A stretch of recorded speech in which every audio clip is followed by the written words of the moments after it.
sinisingil sa dagatan tutok sa simoy at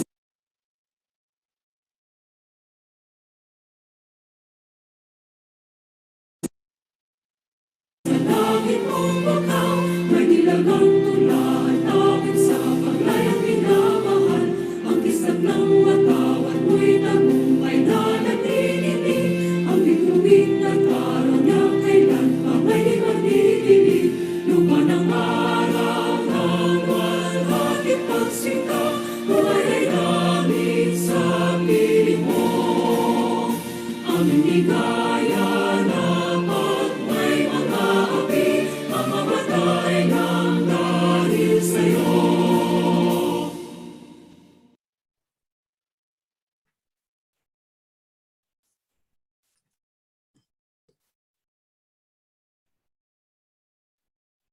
Good afternoon, everyone. This is the fourth NSRI lecture series for 2021.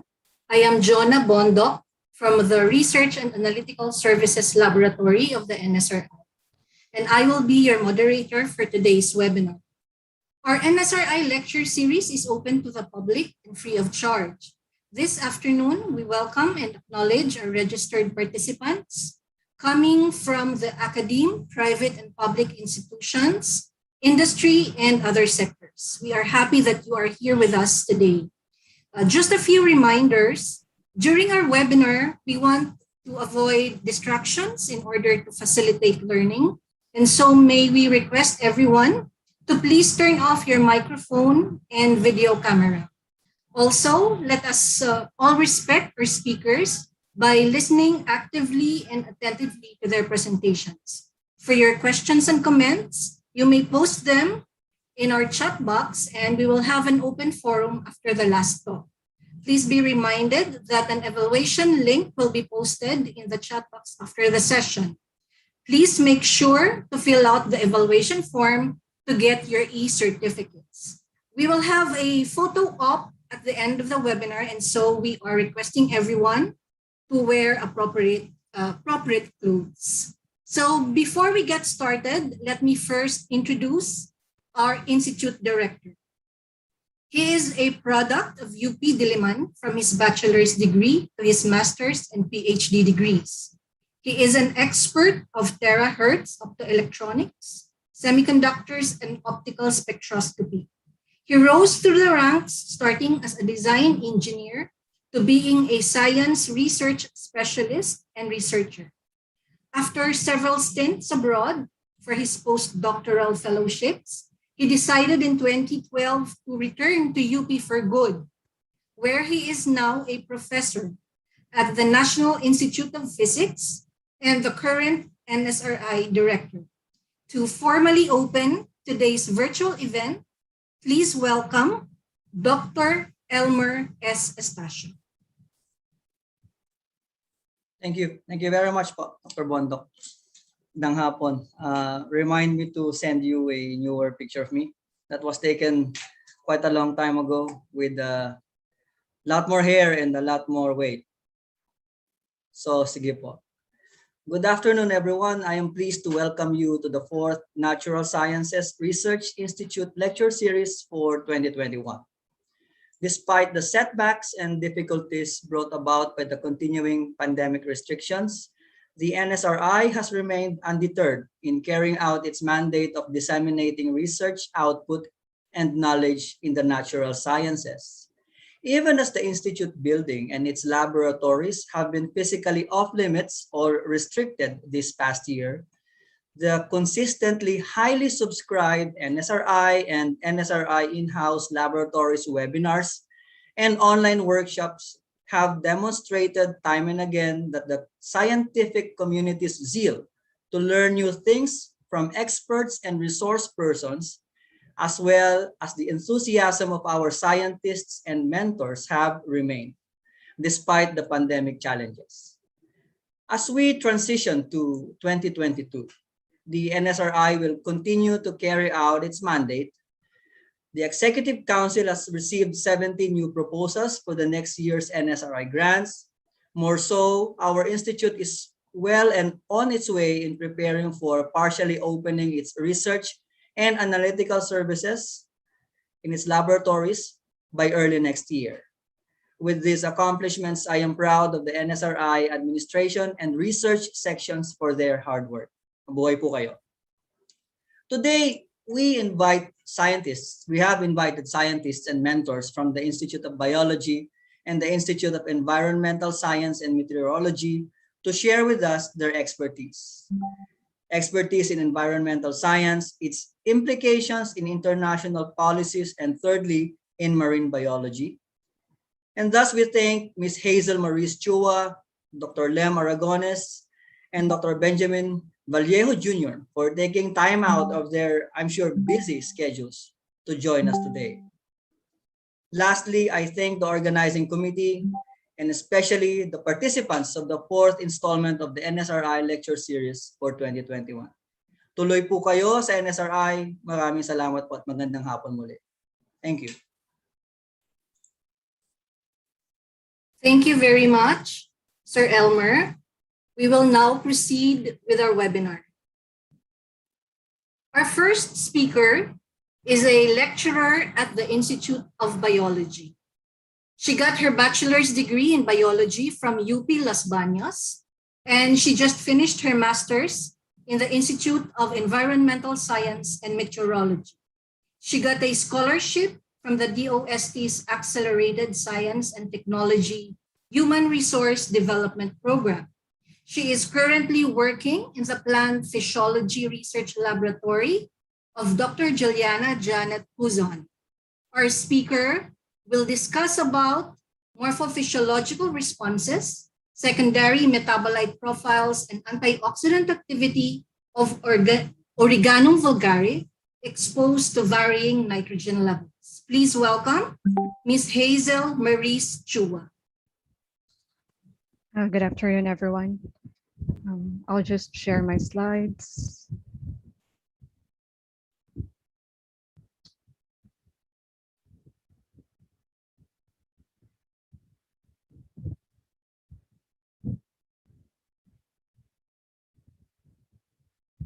Okay. Again, the research that I'll be sharing with you today is about the morpho-physiological responses, secondary metabolite profiles, and antioxidant activity of Origanum vulgare exposed to varying nitrogen levels. So the first half of this talk will consist of the introduction, objectives, and methodology, which will give you a background of the study. And then we'll proceed to the findings through the results, discussion, and conclusion. So to start with, plant metabolites are organic compounds or chemicals that are produced by plants to improve their competitiveness in their environment. These compounds are involved in different processes, such as in flowering, fruit setting, and in defending plants against different stresses. To produce these compounds, a significant amount of plant resources would be diverted away from primary metabolism or plant growth. Hence, these two processes are considered competing. For us humans, we extract plant metabolites usually from flowers, fruits, and leaves because the compounds can be used as cosmetics, flavorings, fragrances, and medicine. The use of plant metabolites as medicine is especially important because a lot of people, around 80% of people in developing countries, rely on it in treating common ailments. So one of the species that is valued for its metabolites is the Origanum vulgare, commonly called oregano. It has been widely used ever since the time of ancient Greeks, Egyptians, Chinese, and even at the time of Shakespeare. For us Filipinos, we usually encounter this herb when we order Italian, Mediterranean, and South American dishes.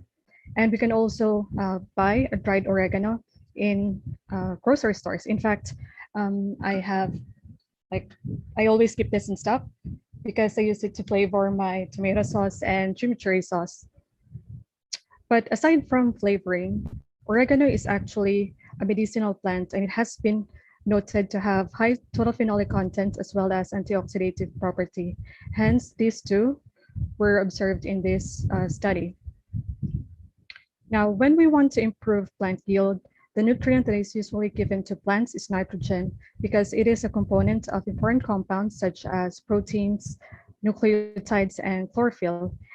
And for plants to be able to absorb nitrogen, it has to be in the form of nitrate or ammonium. Different plants or different species, however, would have a specific preferred nitrogen form, and that would depend on what is dominant in their natural habitats. So in areas with aerobic soils, with well-drained soil and sunny environment, warm environment, the dominant would be nitrate. And then in soils which are less usually anaerobic, for example, in rice paddies which are constantly flooded, or in soils which have high humus content, hence are acidic, the dominant form would be ammonium. Regardless of the preferred nitrogen form of a species, plant growers, however, are limited to the use of ammonium-based fertilizers because nitrates are regulated in most countries. Nitrates can be used as explosives. So here in the Philippines, the widely used nitrogen fertilizers are urea, ammonium sulfate, monoammonium phosphate, and diammonium phosphate. Because of the desire to have continuously high yields, plant growers tend to keep on giving ammonium fertilizers to plants, and that has led to agricultural soils having toxic amounts of ammonium. This is harmful to plants because it can inhibit cation uptake. One important cation would be potassium, which would regulate the water flow in the plant. Excess ammonium can also cause acidification of soil, which would hurt the plant roots. And excess ammonium can also deplete carbohydrates or energy because instead of using the reserves of plants for growth, it would be used to get rid of the excess ammonium. Now, considering that the cost of the health impacts by the excessive ammonium is worth 3,620 per kilogram, while the cost of biodiversity loss due to ammonium is around 280 per kilogram, both of which are still considered conservative estimates, while the cost of urea is only around 13.25 kilogram. It is therefore more practical to just control the application of fertilizer if there is no more benefits, if there is no added benefits in adding more fertilizer. So the general question that the research wanted to answer is, will increasing application of ammonium also increase growth of and antioxidant activity in Origanum vulgare plants? And to answer that question, these were the specific objectives set: to examine the effects of nitrogen treatments on the morpho-physiological features of oregano leaves, on the phytochemical composition of its ethanolic leaf extracts, and on the antioxidant activity of the ethanolic leaf extracts based on the DPPH radical scavenging activity. Now, to understand how these different variables affect each other, these were the additional objectives: to confirm the role of flavonoids in managing oxidative stress of plants due to nitrogen treatment. So flavonoid is a subclass of phenolic compounds. And then the last objective is to test the applicability of the carbon-nutrient balance hypothesis on the responses of oregano to the nitrogen treatments. So according to the carbon-nutrient balance hypothesis, if nutrients are limited, especially nitrogen, the plants would use the excess fixed carbon into producing carbon-based secondary metabolites such as the phenolic compounds. Now, to meet those objectives, these were the steps followed. So first, plants were acquired from one supplier and the identity were verified at the local herbarium. Plants were then transplanted to the hydroponic setup, and the plants were exposed to their assigned treatment for 8 days. Leaf samples were then collected, and the leaf pigments and leaf area were measured as parameters for photosynthesis, and then the leaf biomass was measured as parameter for primary metabolism or plant growth. The rest of the leaves were pulled for ethanol extraction, and the reason, hold on, I think there's a lag. The reason Hello? Yes, we can hear you. Okay, but I'm not sure if you can see the same slides as I do because it's not moving on my side. Okay, so to continue, the extra leaves, the rest of the leaves were pulled for extraction of the metabolites using ethanol. Ethanol was used as solvent because it has moderate boiling point, it easily penetrates cells, and it has low cost and toxicity. Using the ethanol leaf extracts, the total phenolic content and total flavonoid content were measured as the parameters for secondary metabolism. And then for measuring the bioactivity, the DPPH scavenging activity assay was used. So the different nitrogen treatments were basically modified Hogland's nutrient solution with different nitrogen content. So all of the nutrient solutions had nitrates in it, but it provided only 20% of the usual nitrogen content in a half-strength Hogland solution. Ammonium was then added as additional nitrogen source. The reason why ammonium was not the only source of nitrogen in this study is that I wanted to imitate the soil conditions of in the field, and in soils where most crops grow, including oregano, those soils most likely have nitrate. And then, unlike other studies in which the different nitrogen treatments had the same total nitrogen, and then they only varied the amount of ammonium and nitrate, in this study, I allowed the total nitrogen to increase with the increasing amounts of ammonium. And the reason behind that is that I wanted to replicate fertilizer application. And as we all know, when we add more ammonium if you give more ammonium fertilizer to the plant, the total nitrogen would also increase. And so generally, the different treatments would vary only based on the amount of ammonium given to them. They all have the essential elements, and they also have equal amounts of nitrogen from nitrate. So for the first treatment, the ratio of nitrogen from ammonium to the nitrogen from nitrate is equal to 0 because there was no ammonium added, only the nitrate. And then for the second treatment, the ratio of nitrogen from ammonium to the nitrogen from nitrate is equal to 1 because the concentration of nitrogen from ammonium is equal to the concentration of nitrogen from nitrate. And then for the third treatment, the ratio is 2.5. It is important to note that this was the lowest nitrogen level wherein ammonium became the dominant source of nitrogen, because there would be a distinct effect at this point. And then for the rest of the ratios, the values are increasing because there are now more ammonia in it. This is just a picture of the setup.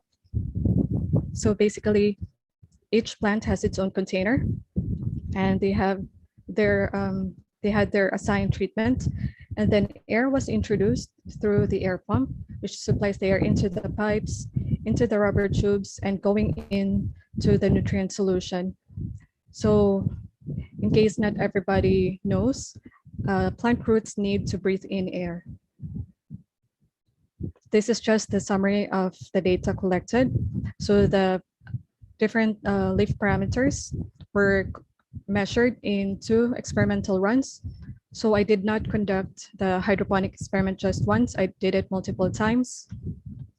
And then for the total phenolic content, flavonoid content, and DPPH radical scavenging activity, since I needed more leaves for extraction, I repeated the hydroponic experiment 6 times to be able to get 6 replicates. So for the results, statistically significant differences were only observed for chlorophyll A, total chlorophyll, and carotenoid in the earlier experimental run. And as you can see, what's common among the responses is that there is this increase in value at the ammonium to nitrate ratio of 5.75. In other parameters, even though they were not statistically significant and they did not fit well the regression model, you can still see that they have similar trends. Like, for example, the increase in concentrations at the ammonium to nitrate ratio of 5.75. So you can see that here in the chlorophylls, carotenoids, in the anthocyanin, in the change in leaf area, change in leaf biomass, and even here in the secondary metabolites. So here in total phenolic content, in the flavonoid, as well as in the bioactivity, in the DPPH scavenging activity. Also note that these two have a similar trend.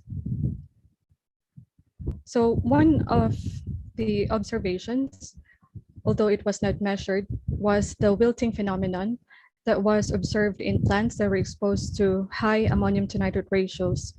So as you can see, the plants exposed to the ratios 4, 5.75, and 7.75, you can see that the wilting worsened compared to the plant exposed to the lowest nitrogen level, which was only from nitrate. So the leaves are still okay. There's only a small damage because they got wet from the solution, so they rotted, but basically they were doing well. As for the antioxidant activity, the pattern is similar to the pigments. Like, there's also an increase here, but the values at the lower ammonium to nitrate ratio are higher than at the higher ammonium to nitrate ratio ranges. So based on regression analysis, we can predict the value of DPPH radical scavenging activity using this equation. And again, the total phenolic content, although there was no statistically significant differences or it did not fit well the regression model, it's noteworthy that their patterns were similar.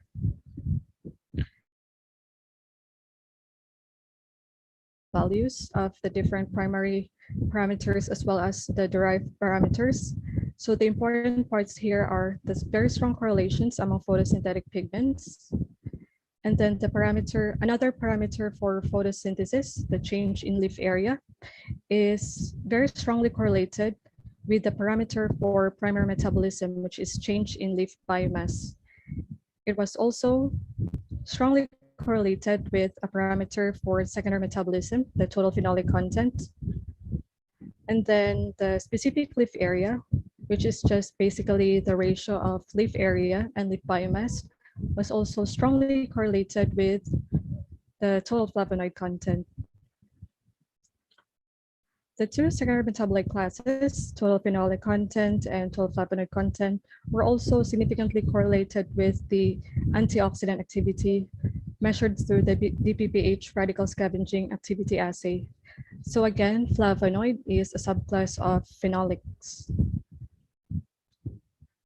So for the discussion, to illustrate the findings of this study, we can divide the response curves of primary metabolism and secondary metabolism into two zones. So under the zone of mild ammonium toxicity, you can see that as you add more ammonium, or as you give more ammonium to the plants, the amount of antioxidants would decrease. However, as you at the far end of this zone, you can see that the rate of antioxidant production flattens. And the possible reason for this is that according to other studies, and it was also observed in this study, when plants are given ammonium, there is a paradoxical increase of chlorophylls. And if there is an increase of chlorophylls, there would be more carbon fixed by the plants. And then the carbon would be used to convert the excess ammonium into amino acids as a way to alleviate the ammonium stress. And so if there is a decrease in ammonium stress, it's possible that the leaves find no reason to increase the amount of antioxidants. Hence, it flattened in this part. And then if we keep on giving ammonium to the plants, it is possible that they would not be able to cope up in converting the excess ammonium to amino acids. Hence, there may be oxidative stress that would develop again, which may explain why there's an increase again in the higher parts. But again, since it would be hard for plants to cope up, they would eventually die. Another possible scenario is that they would continually have a decreasing amount of the antioxidants. So again, according to the carbon nutrient balance hypothesis, if nutrients are limited, especially nitrogen, the plants would tend to use the excess carbon to produce carbon-based secondary metabolites. And as you can see in this graph, the findings of this study is consistent in that the highest amount of antioxidants can be found at the lowest nitrogen level, which contained only nitrate as the source of nitrogen. So again, the plants had good growth, not exactly the highest, but at least they did not die.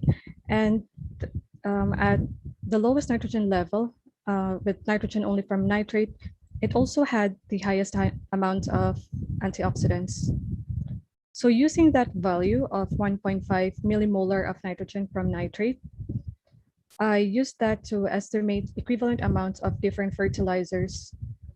So if we want more antioxidants and avoid negative effects on health and environment, as well as avoid unnecessary expenditure, it would be best if we would not exceed the doses of fertilizer beyond what's tabulated here.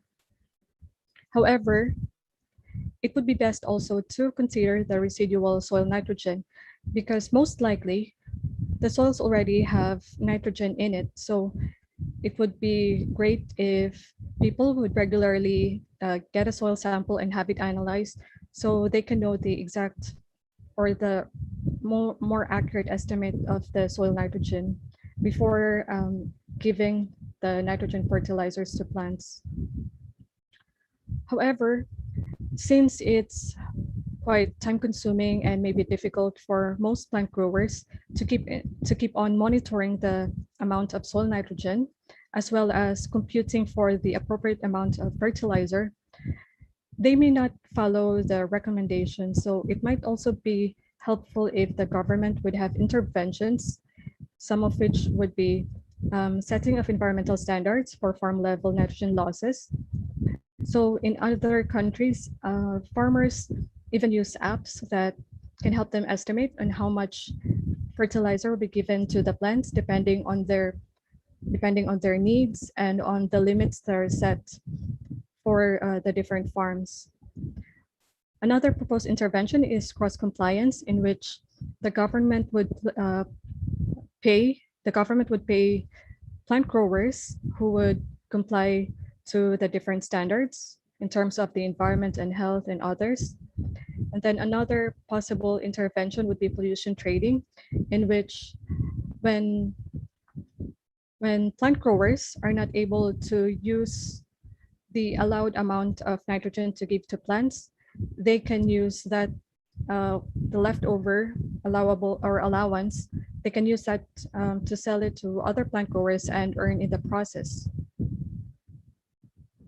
So in conclusion, will increasing application of ammonium also increase growth of and antioxidant activity in Origanum vulgare plants?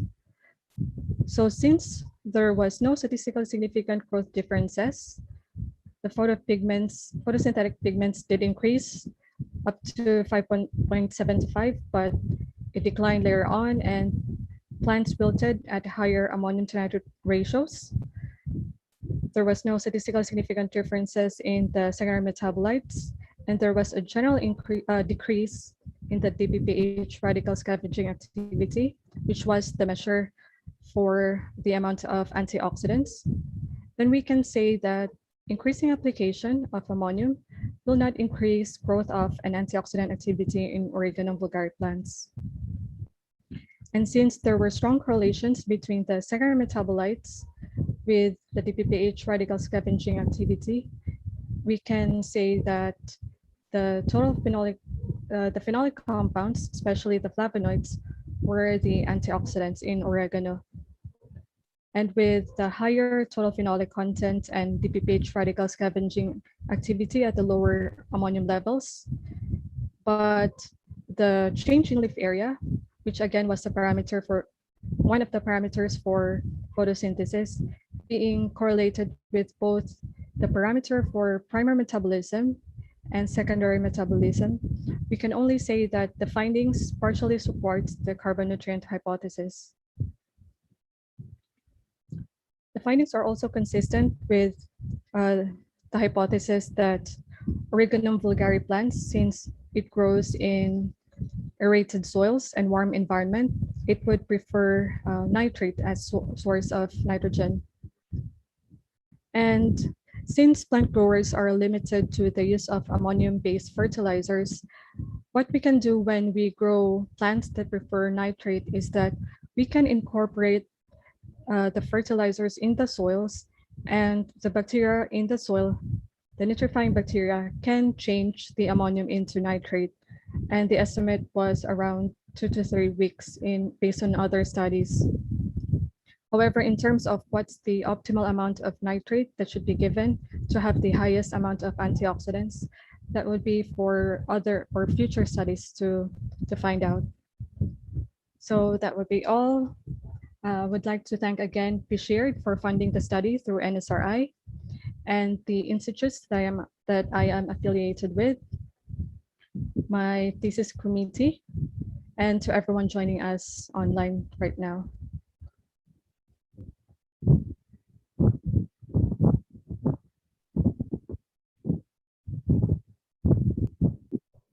That would be Thank all. you very much. Thank you very much, Ms. Chua. Plant metabolites indeed make a very good research topic because, as Ms. Chua said, they are being used in the production of cosmetics, medicines, flavorings, and preservatives. So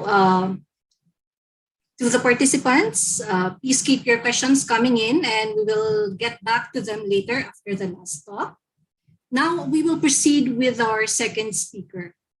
Our second speaker is a professor at the Institute of Environmental Science and Meteorology.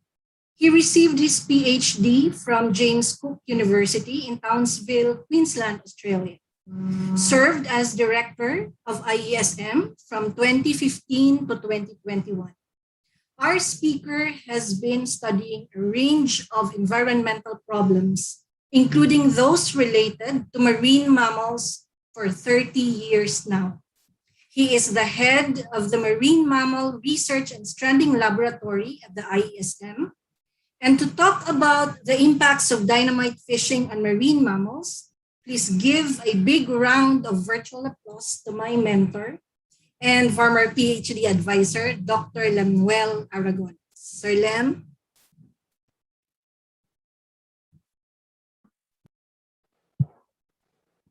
Maraming salamat, Mamu Jo. Let me just share my screen. Okay. I hope you can see my slides now.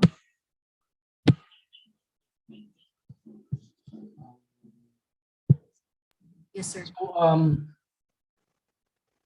first of all, I'd like to acknowledge si Sir Tux, si Bossing Tux nyo ay aking matagal na classmate sa College of Science Executive Board for a while. He's back as the director of NSRI. And again, sasabihin ko lang sa inyo na parang ano ito NSRI na webinar, pero dapat IESM webinar for NSRI kasi si Hazel estudyante namin, si Mamu graduate namin, pati si Hazel graduate namin, and si Benji ang susunod na isa pang presenter.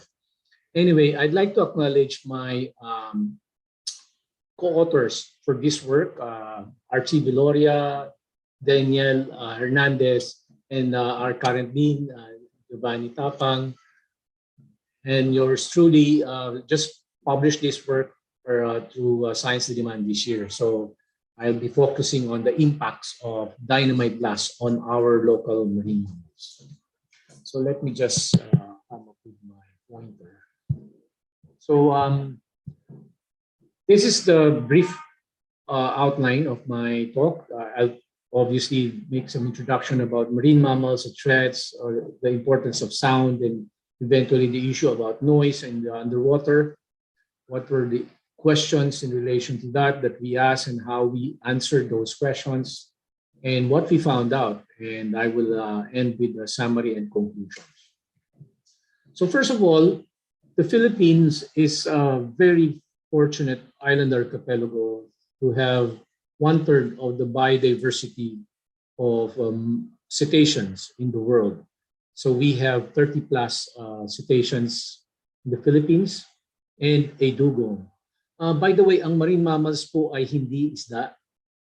Tulad po sila ng mammals, tulad natin, ng mga aso, pusa, nasa lupa lang po tayo na humihinga po tayo. So again, hindi po sila isda. They have to breathe and therefore nasa dagat lang sila kaya sila marine mammals. So po yung samut-saring example po na makikita nyo sa slide na to. Of course, bilang malalaking hayop, they're often and long-lived and very complicated, vulnerable biology kasi pa isa-isa lang po ang mga anak nila. They're also threatened by many other things. And in the Philippines, I'd like to focus that their threats include incidental catch or tinatawag na bycatch. On a global context, ito pa rin po yung number 1 sa buong mundo, no? Yung aksidente nahuli ng net o napapapasok sa mga fish coral or na-entangle sa mga lines, etc. And in this context, pwede rin po mga illegal fishing. You know? And also pollution is an issue or a threat to the various forms of pollution, such as in this case that I will talk about this afternoon is noise, of course, chemical pollution, and the plastics, the issue of plastics. Also, we also have to be worried about nangyayaring habitat loss. Ang daming mga ginagawang resorts, etc. po, mga unplanned coastal development, inclusive of also reclamation and fish pond development, and the introduction of fast crops and extension of these sort of things can also result to boat strikes and animals leaving their areas because of these cases. And obviously, nowadays, 2021 na, nagsimula ako ng research ng marine mammals 1990. Hanggang ngayon, issue pa rin ng mga pasaway every now and then. There will be quite some cases that they will take advantage of hunting these animals.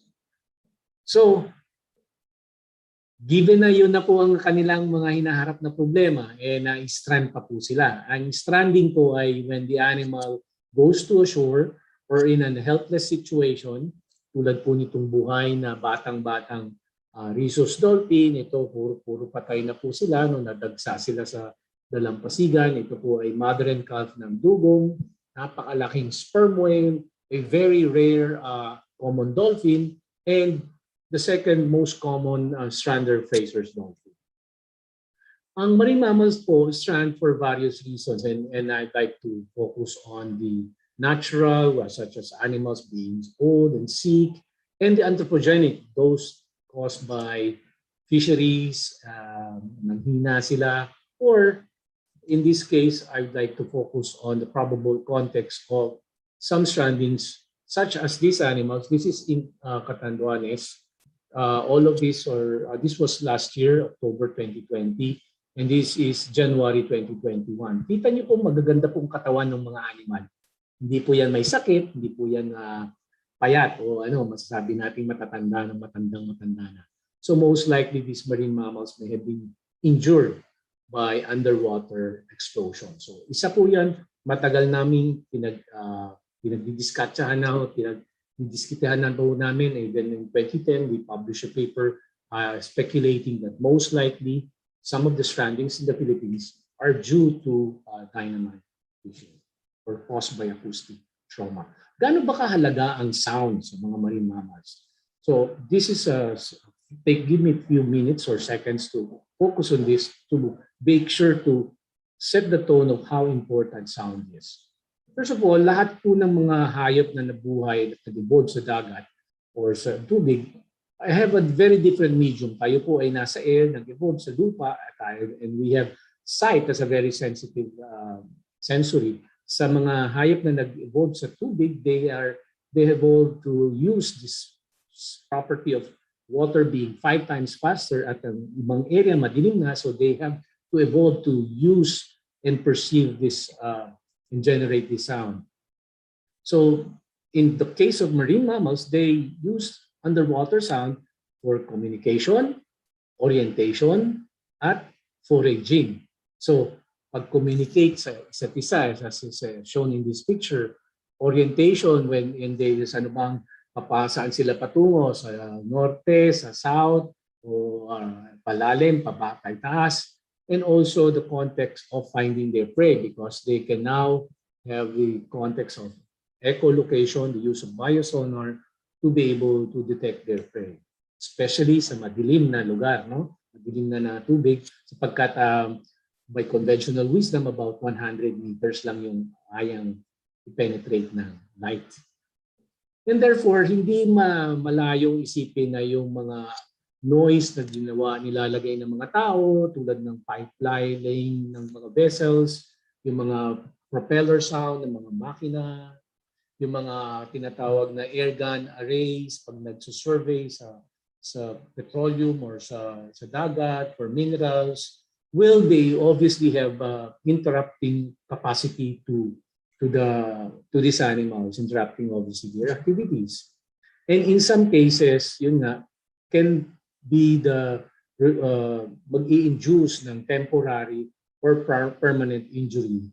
Okay? Yung tinatawag na temporary threshold and then permanent threshold. Mamaya pag-usapan natin. But the point is, nagkakaroon ng pwedeng importanteng impact ng hearing loss. Okay.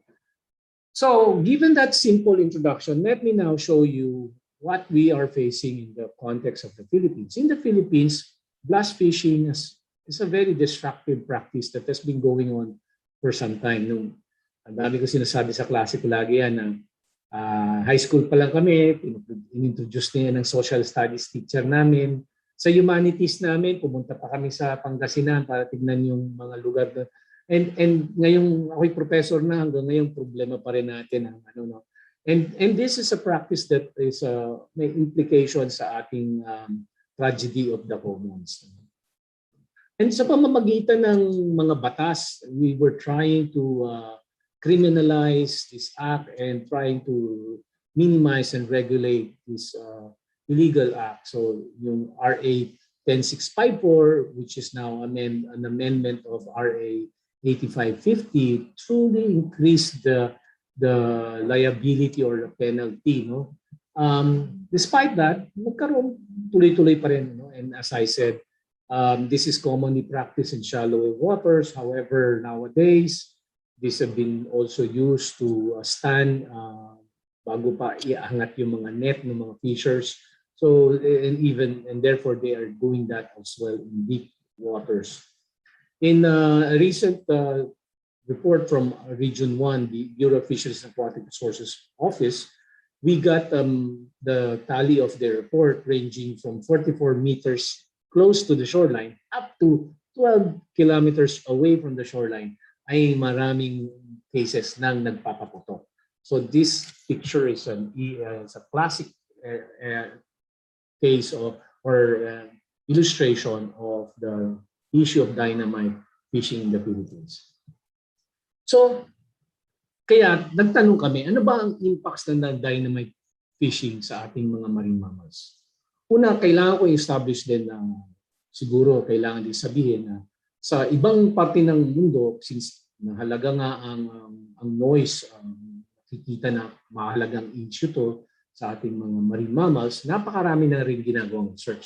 Problema, yung kanilang tinitignan ng mga sources ng sound is napakapambihirang, napakalalaking paputok, napakalaking tataas ng mga ingay tulad ng mga barko, submarine, Hindi katulad ng ating issue na tinatawag or problema ng dynamite na small context of explosive.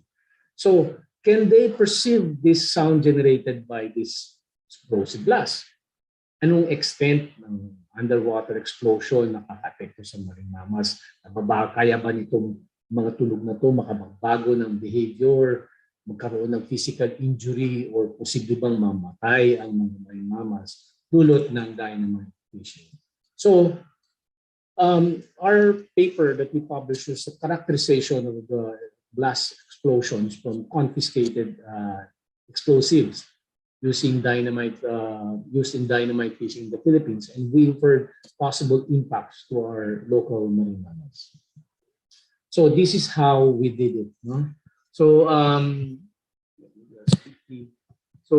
ang ating ginagawa or aming ginawa ay meron kaming 4 na confiscated explosive inamin, ay iba-ibang pinanggalingan niya. May Diparwan, may Coast Guard, so at iba-iba pa, no? Pero uniform yung bote, yung boteng jean, Nevra, no? And obviously the sources are different, so yung kanilang paggagawa din yan are variable compounds, no? Or formulation of proportion of the compounds. So ang hinala namin ay obviously, as Hazel mentioned earlier, ang ammonium nitrate component of the common component fertilizers ay ginagamit na explosive. Yan ang karamihan nating kababayan ng mga pasaway. So paano namin inimbestigahan? So first we used an expensive hydrophone gaya ng Amerika. We used the calibrated software. We calibrated the output of the recordings using the software that came with the hydrophone. We extracted the pressure measurements and estimated weight charge. And we also related that weight charge to those known in the literature. And then also we used the clip recordings to plot the fast Fourier transform and sound pressure levels. So the acoustic pressure and charge weight is one of the first things that we were very, very much interested to characterize. So, una, let me just use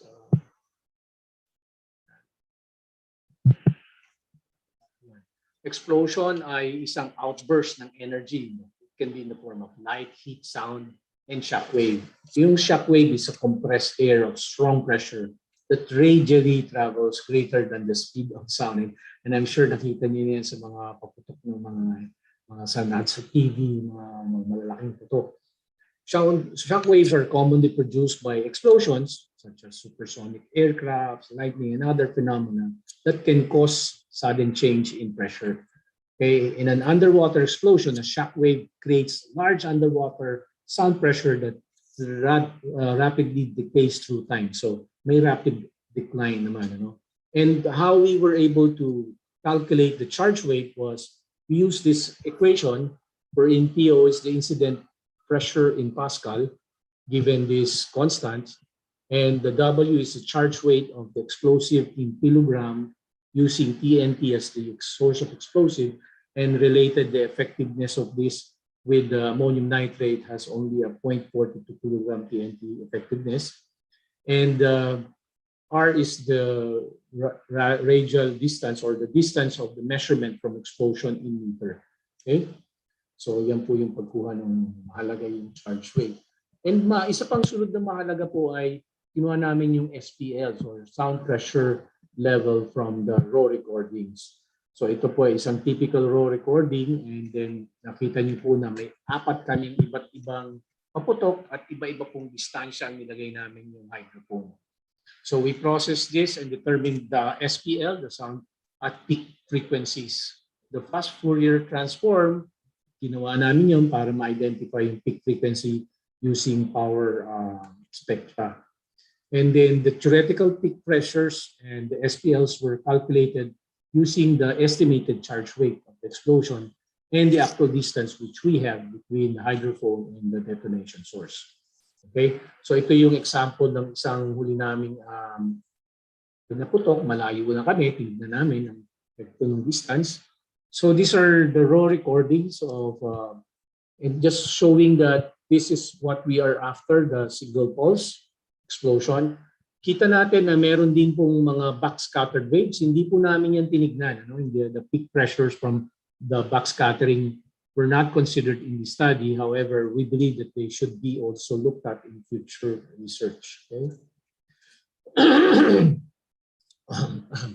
So the power spectra shown here is the amount of energy in the frequency emitted by the explosion. So, and this is in the y-axis is in the context of decibel.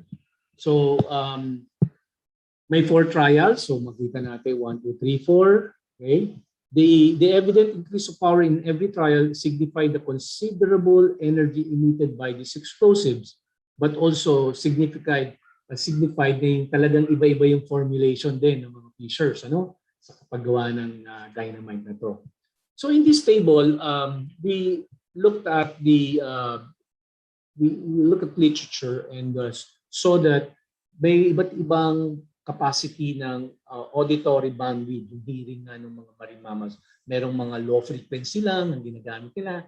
Ito yung mga malalaking hayop, balyena. Mid-frequency naman, ito yung marami sa ating sa Pilipinas, mga dolphins, at high frequency. Ito yung kakaiba pang mga tulad ng mga nag-strand lang ng isang araw, mga pygmy sperm whale, dwarf sperm whale, okay? At ito po yung kanilang estimated bandwidth. Napakababa nga po sa low frequency, intermediate, mabot ng 160 kHz at mahigit 180 to 200 naman po yung 200 Hz to 180 kHz naman po yung sa high frequency.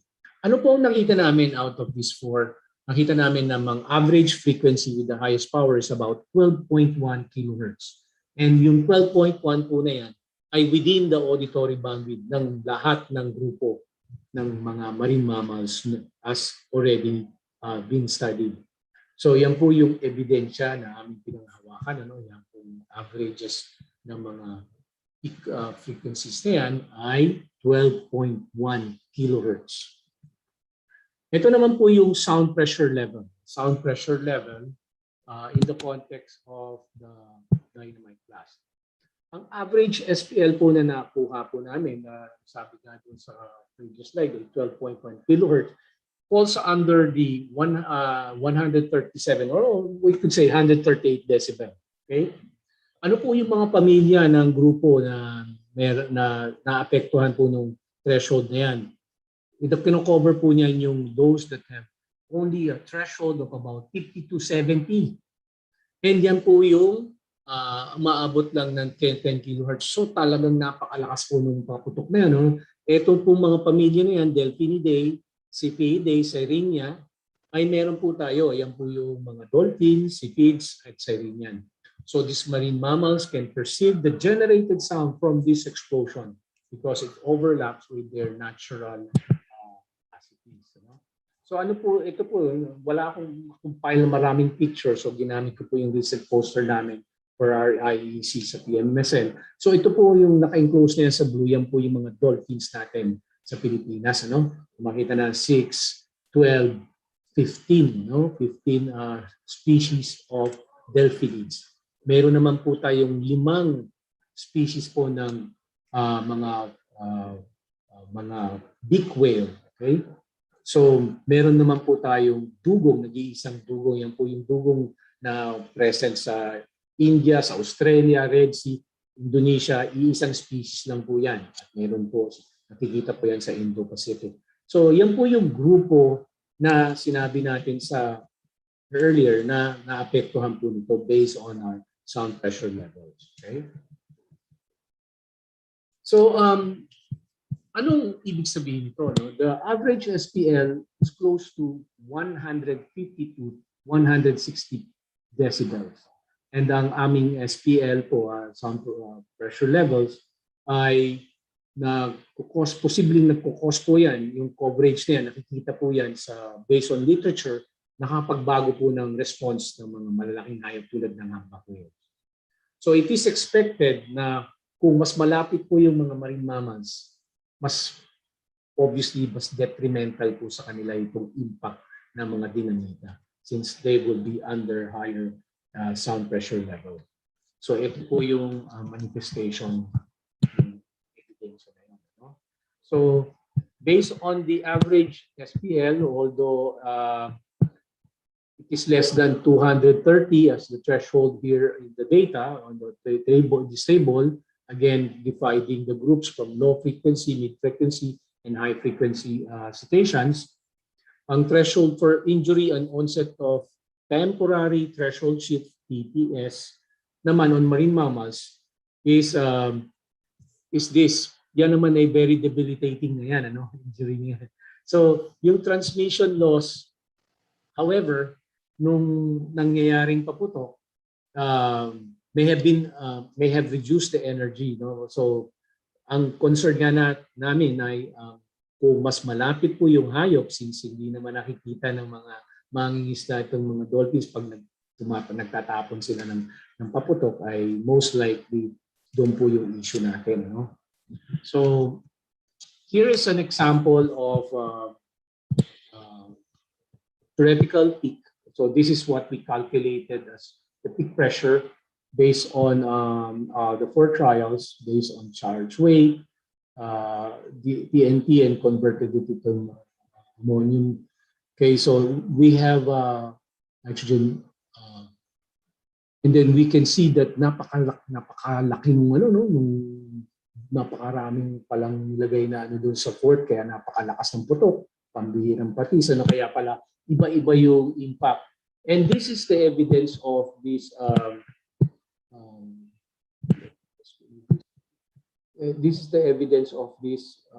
trial 4.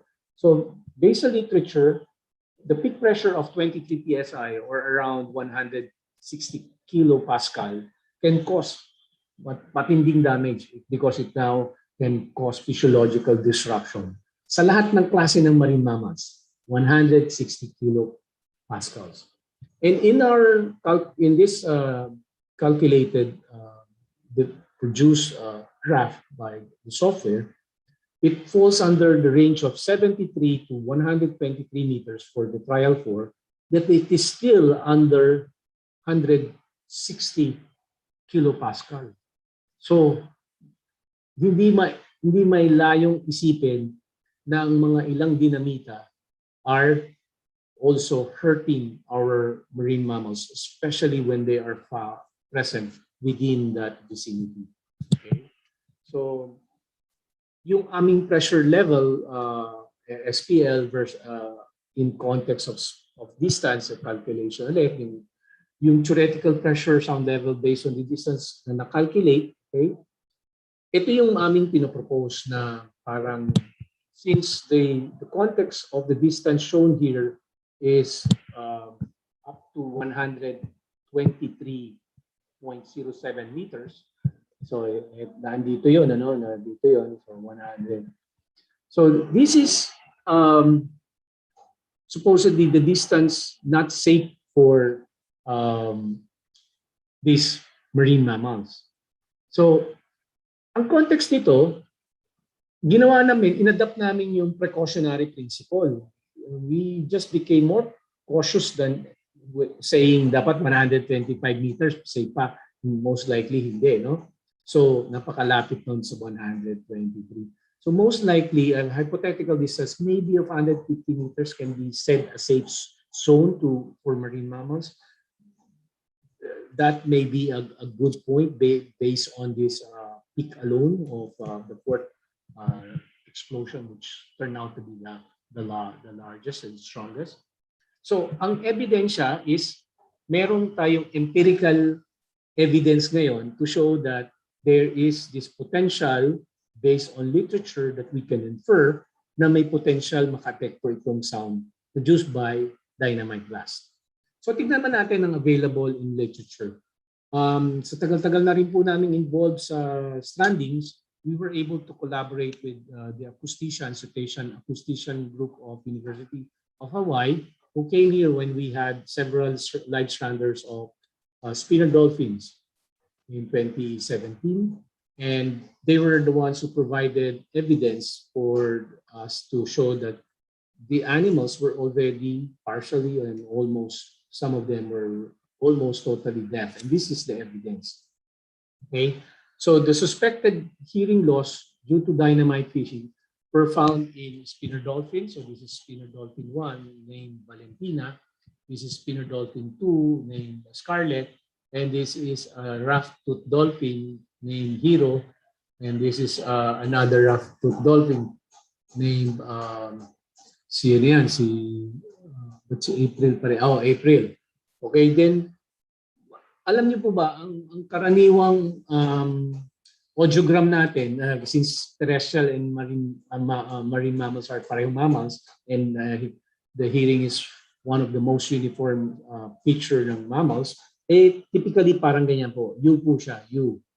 So kitang-kita po natin na na-compromise na po lahat itong individuals ito. Even though itong spinner to is forming U, pero hindi na po siya dumadaan sa mababa at mataas na level. No? And therefore, mahihirapan na siyang maghanap ng pagkain or mag-communicate. And therefore, those are the things that we believe are the problems associated with animals just outside the little bit of those safe zone. No? So definitely may evidence na ng hearing loss based on this study. And most likely itong mga animals na to na tinest were just outside of our safe zone that we calculated. Okay? So given that, let me now summarize and conclude. So the dominant frequency of peak pressure from dynamite blast ay nasa hearing bandwidth ng marine mammals. So that is a fact now. The different charge weight were obtained from the 4 simulated explosions, supporting the observed difference in explosive size at saka yung composition na fino-formulate ng iba't ibang fishers na nagtatansya lang, tansya-tansyahan lang yan. And may alam niyo po ba yung mga dynamite na yun, meron pa kasama, niluluto pa nila yung may buhangin at may mga bulitas that will be the ones impacting the fish or their target. No? The computed SPL, the sound pressure level, showed that at closer distances, maybe less than 100 feet, these explosions can be serious to our marine mammals. And the estimated 150 meters safe zone may not necessarily be harmless. The dugongs, which are less agile than the cetaceans and more coastal because they feed on seagrasses, ang pinaka-vulnerable sa mga marine mammals natin na napag-aralan. And so far, it is interesting na nag-validate ito na the dugong right now is the 4th among the 29 species that we have stranding records for marine mammals. Biro mo yun, nag-iisang herbivore na palagay ko hindi naman kasing dami ng populasyon ng any of the dolphins. Probably rival lang siya ng Irrawaddy dolphin, which is another critically endangered cetacean in the Philippines. Okay, so that is what we concluding. There are some recommendations from this study. We believe that outside that can still the safe zone may still be impact. Yung context namin ng backscattering waves must be investigated. Maybe we can play around with truly understanding the compounds that is being used by the locals to truly understand the impact better. Okay, maraming salamat po sa inyong lahat na umattend at nakinig. Kung meron pa po kayong tanong na hindi po mako-cover mamaya, ito po ang aking email address. Maraming salamat po. Maraming salamat, Sir Lem. Very interesting siya sa akin kasi while ang study ko ay marine mammals din, more on the chemical contaminant side naman siya. So ito maganda. Balikan natin mamaya si Sir Lem sa topic na ito. Gusto kong malaman yung meron bang mga reported na regions na mataas ang blast fishing and what the LGUs and our national government are doing about it. Balikan natin si Sir Lem. So kayo na may mga questions, pakisulat lang po sa chat box at later sasagutin ni Sir Lem. Thanks again, Sir Lem. So we move on to our next speaker. He is a professor of environmental science at IESM. He received his PhD in marine biology from James Cook University. His research interests include marine biological invasion, biogeographic theory and modeling, community ecology, and government science policy. Our speaker is also a commander of the Philippine Coast Guard Auxiliary. His talk will be about environmental research and our ports and harbors, science working with International Maritime Organization. Let us welcome another former professor of mine, Dr. Benjamin Vallejo Jr. Sir Benj.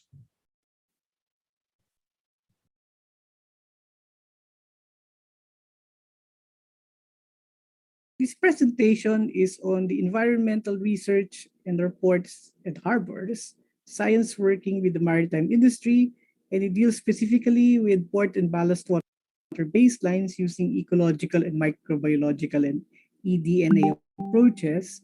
I am Benjamin Vallejo Jr., the program leader of this research program. The program is called SAILS, which is the Anti-Fouling and Ballast Water Management Research Program for the Philippine maritime industry. And we are having two components at the moment. First is the port and ballast water baselines using the ecological and eDNA approaches, which we call PORTEC. And the key personnel here is Assistant Professor Melody Ocampo of UP Manila, Professor Marilyn Balolong of UP Manila, and Professor Ian Fontanilla of UP Diliman. And for the other component, the ballast water treatment technologies, yours truly is the project head.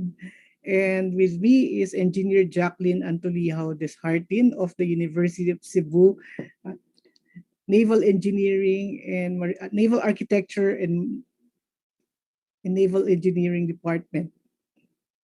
The funding of this project is from the DOSTP shared with a private partner contribution from the International Container Terminal Systems Incorporated, or ICTSI. The overview of the program is this. The country acceded to the IMO Ballast Water Management and Anti-Fouling Conventions on June 8 of 2018. And the IMO has guidelines prescribed in its circulars BWMC G7 and G14. This obliges the Philippines to ensure that its ports and maritime transport industry is compliant with the convention so it can lessen the risk of biological invasion, public health threats, and the transport and translocation of harmful marine organisms and pathogens. So before we go in further, why do we need to know about port ecology?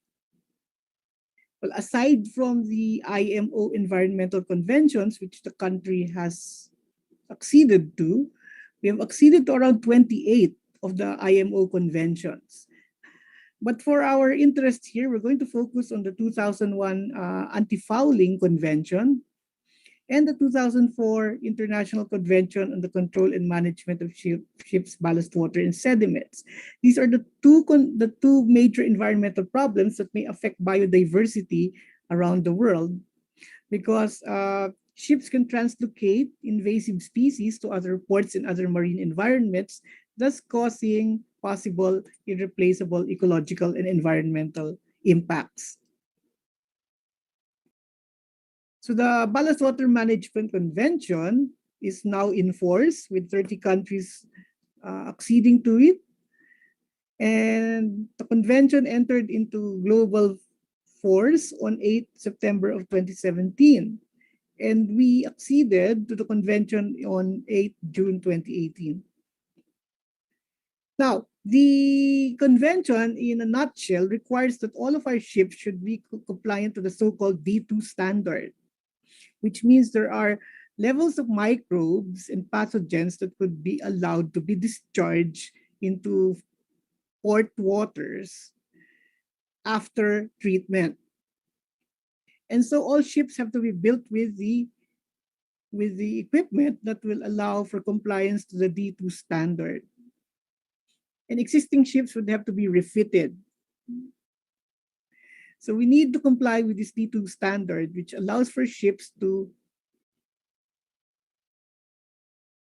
discharge their ballast water in port areas. Well, in the D1 standard, they can do ballast water exchange 200 nautical miles from the destination port. So the D2 standard essentially says that ships should discharge less than 10 viable organisms per cubic meter, and there should be 10 viable organisms per milliliter less than 50 micrometers in size. The indicator microbes for human health standards are the toxicogenic Vibrio cholerae with less than 1 colony forming unit per 100 milliliters of water, or 1 colony forming unit per 1 gram wet weight of samples. The E. coli should be less than 250 colony forming units per 100 milliliters, and intestinal enterococci should be less than 100 colony forming units per 100 milliliters. So that's the ballast water guidelines of the D2 standard. So let's look at the port ecological baselines. Now we need to have a baseline so we can assess the impacts of port development, the impact of oil and chemical spills, the impact of routine maintenance of ships in the port, like dredging and dry docking, that effectivity of ballast water and anti-fouling management, and to identify areas in the port in which we could safely discharge ballast water and other discharges that are actually part of the shipping operations. So this is just an example of port expansion in Kenya, in Australia, the spoil grounds where the ballast water could be released. And of course, since waterfronts are very important urban environments, therefore there's a need to integrate the port environmental quality with the overall urban environmental quality. So in San Francisco, that is now being applied and one of the major environmental strategies of that city. And we can find a lot of that information in worldharborproject.org. Now, what about SAILS? Okay, SAILS focuses on marine ecology, especially in port ecological baselines and eDNA detection and genomic databasing of invasive aquatic species, and also indigenous fouling species. For marine public health, we look at the eDNA of pathogenic microbes with possible extension to looking at marine coronaviruses, as because of the COVID-19 pandemic, there is a really big possibility that ships may translocate SARS-CoV-2 in different aquatic environments. And of course, there's the maritime industry applications like the ballast water treatment technologies and for anti-fouling. So the sites for SAILS Portex include the Port of Manila, Cebu, Matnog, Davao Port, and for the next phase, we will expand to Lucena and Nasugbu ports. So just to look at what we have done, we have done about 3 retrievals of all the sampling equipment to determine port ecological baselines. So we've done it also for Manila Bay. And this is how the equipment would look like, the so-called fouling collectors. From here, we can estimate what kind of foulers are there and identify them and list them down. So most of the species that we get are indigenous, but there are really invasive species. And we identify this. We also collect water for microbiological assays and for the eDNA aspect. So here is, we extract the DNA from the water samples and do the electrophoresis. We do that the same thing also for other areas like the Cunanan Wharf in the Port of Manila, also for Matnog. For the port ecological baselines, each and every petri dish would have to be examined and counted for potential invasive species. And there are just very many of them because our sample size is quite large. Also in Matnog, we do the water sample collection for metagenomics and eDNA analysis. We also do the same thing for Cebu. Now, Cebu has a rather unusual port ecology that's dominated by sponges, which it would indicate that the port has fast-flowing currents, which sponges are really very suited for. Also, we do the water collection for eDNA also in Cebu. We do the same thing for Davao.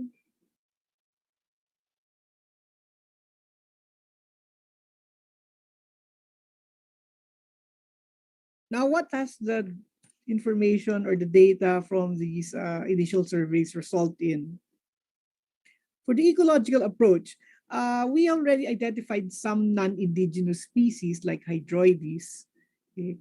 Mitella has been identified as an invasive species before this project started, but we want to find out the magnitude of the biological invasion of Mitella.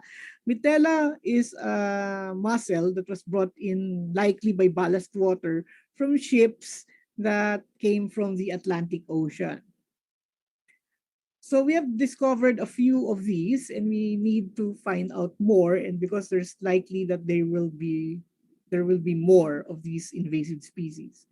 So just to show you how they look like under the microscope, Hydroides elegans is invasive, but it is now pantropical. It's found in all tropical countries, and the likely origin of this is probably in Northern Asia. So probably it became invasive after World War II when shipping became even more. A lot of ships were made and they were sailing to different ports carrying cargo, and that's probably when Hydroides became very invasive around the world ocean. So we identified a few, but especially some of them are mussels. But we need more studies to look at the smaller marine invertebrates that may be invasive also. Okay, so we have identified some species. Some of them are indigenous, like Anadara.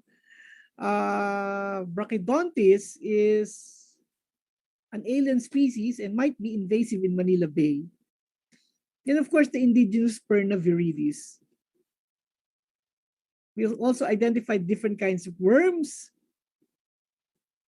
In Matnog, it was quite unusual to find corals on the plate. So it's possible that corals may be translocated by ships. The newly recruited corals may be translocated by ships, because they could stick into the hull.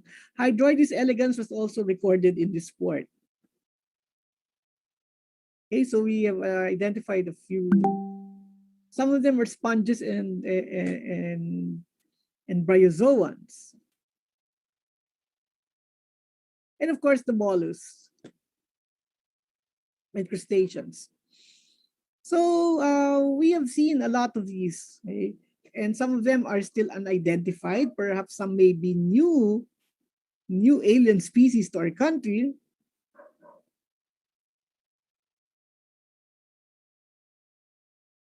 While some we were able to identify morphologically.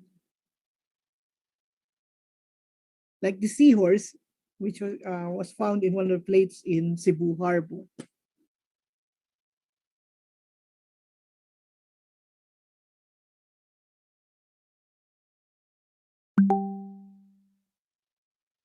So as you can see, there are a lot of marine invertebrate biodiversity as fowlers in these in our ports. So there's a possibility that they can be translocated from one port to the other.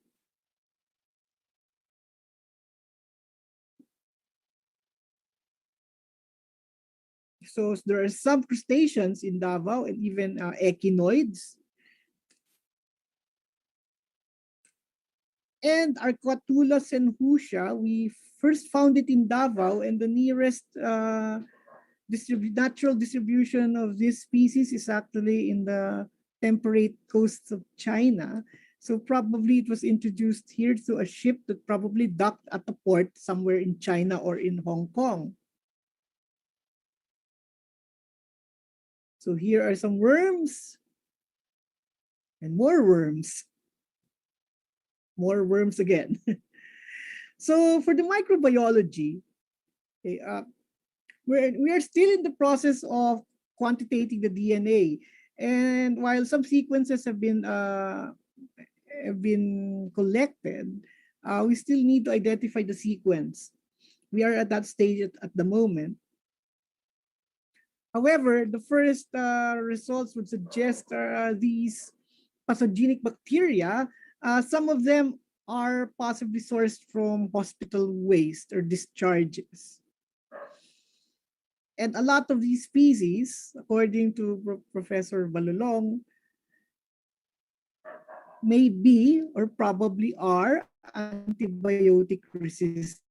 So if that's the case, then probably they were from hospital waste or discharges.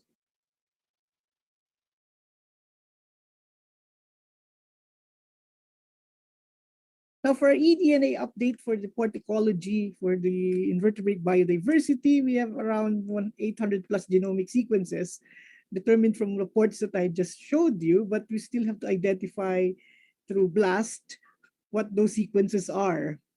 So that will be in the next step, probably in the first quarter of next year. And so we still have these unidentified samples fixed in the lab, no, to find out exactly what these are. We couldn't identify them morphologically, so we need to species barcode them. So all of this information should feed into policy and directions. Now, the recommended policy goals for the Philippines to comply with the IMO standards for biofouling and also for ballast water management is that we should come up with an integrated and we have suggested that this would be based on biosecurity.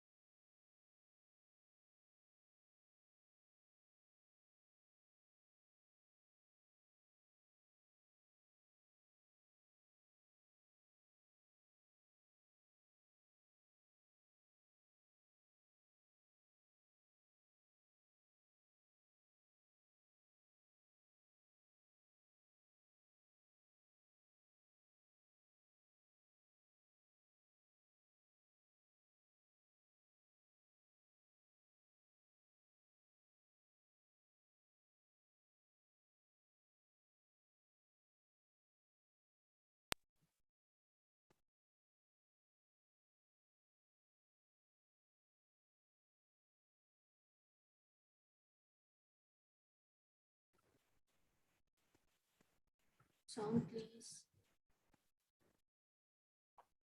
Oops, connection problem. Highly diverse here. And so it's not surprising that the biofounders are also very diverse here.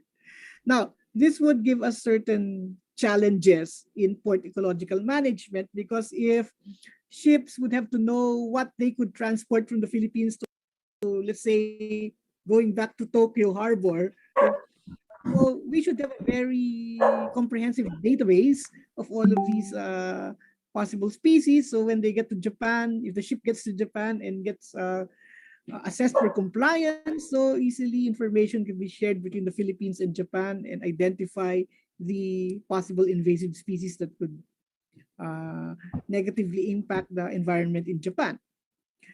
Now, the biosecurity approach is consistent with the IMO goals for harmonized international policy. Perhaps if we adopt biosecurity approach and most ports around the world would do that, then that would be a harmonized international policy. But of course, we have to establish the legal and policy and institutional arrangements to fulfill all of these. But we need to have a clear definition on what invasive alien species is to the maritime industry. Because, for example, the agriculture has its own definition, and that definition may not be completely fit for the maritime industry. So we have to contextualize it. In fisheries, there is also a definition, and also for protected areas management. But in these sectors, the risk should be possibly identified, especially their potential economic impact. For the maritime industry, the risk will be to shipping, port infrastructure, and port environment, and of course fisheries, because most of the aquaculture are located near ports and harbors. So the context would be an expanded scope of biosecurity that includes integrally integrates the maritime transport industry aside from agriculture, fisheries, and public health. Now, this whole sales program came out of a small project that was funded by NSRI about 7 years ago. When we assessed the safe risk area for domestic shipping, we were able to say that there is a huge degree of risk between Manila and Cebu. That's the two ports that we studied because of the different ecologies and environmental conditions of those two ports. But even then, we still have to come up with metrics to say that to quantify the risk of a ship carrying possible invasives from Manila to Cebu, for example, and vice versa. Our results for the NSRI project before were pointed out the way for a more intensive approach to looking at port ecology. So with that, we need to build capacity for research and implementation. The Philippine Coast Guard Maritime Environmental Protection Command is in charge of implementing the standards. The Maritime Industry Authority, or Marina, is to look at the compliance aspect also. Philippine Ports Authority are where the places where these compliance assessments will be done, and also in Cebu Port Authority, including the Subic Bay Port authorities. And of course, the maritime and port servicing industries would have to be part of this building of capacity because shipping is primarily a private enterprise. And a lot of the functions are taken in by private, the corporate sector for maritime and port servicing. So they would be the ones to ensure that the standards are met. So when the ship gets into harbor and the state authorities assess them, then they would pass with flying colors, as we say. So thank you and good day. And if there are any questions, I'll be very willing to take some of your questions. Thank you and good day. Thank you very much, Sir Benj. Grabe ang learnings natin today, no? Very new din sa akin itong may D2 standard pala. In discharging ballast waters with specific amount of viable organisms. Meron palang ganon. And ang sarap pakinggan, meron palang port ecology. Hindi pala yan pare-pareho. So later, may mga questions na tayo dito na dumating for Sir Benj. Steady lang tayo because we'll be taking a 5-minute break muna. So please let your questions come in. Please post them in our chat box and then see you after 5 minutes. Thank you again, Sir Benj.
Hello once again.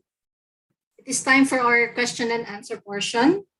So let me start with the question for Miss Hazel. Ma'am Hazel. Ask Okay ko lang po, yes, ask ko lang po, why you did not treat the acidity of the solution para di po sana nag-wilt yung mga test plants under high nitrogen load. Based on our experiments sa lab, high application amount of nitrogen in the solution causes pH to drop, so magiging acidic. Kaya po ang ginagawa namin ay naglalagay kami ng lime para ma-neutralize yung pH ng solution at para di masira yung mga crops. Okay, that's actually a good question. Pero nabasa ko po sa isa sa mga main reference ko na yung pag-use daw ng buffer, ang effect daw niya is either temporary or absent. Tapos kahit sa sa field, yung sa lupa talaga na grown yung plants, pag mataas yung pag nag-overdose sila ng, for example, urea or mga ammonium-based fertilizers, di ba parang siguro naman may mga minerals dun sa soil na pwede mag-act as buffer system. Pero ayun, parang nagiging acidic pa rin yung effect dun sa plant. Hindi rin agad-agad. Tapos nagkakaroon din ng burning effect dun sa plant. And then ideally, kung walang response sana yung plant dun sa high ammonium dose, ang gagawin naman ideally is after, for example, around a week, mag-replace ng panibagong solution. Ayun, para ma-replenish. And yung nutrient solution din, before nag-apply ng ammonium, naka-neutralize na yung pH. Ayun. Okay. Thank you, Ms. Hazel. Here's another question regarding dynamite fishing naman kay Sir Lem. Sir Lem, ang question ay, ano ba ang mga programs sa Philippines na ginagawa ng LGU or national government para ma-prevent ang dynamite fishing? Or meron ba? Tama yung question. LGU ang may coverage ng coastal area up to 15 kilometers. That is their political coverage in terms of na-devolve na yung management from before na beyond 15 dapat sila kasama ng Philippine Coast Guard at Philippine Navy.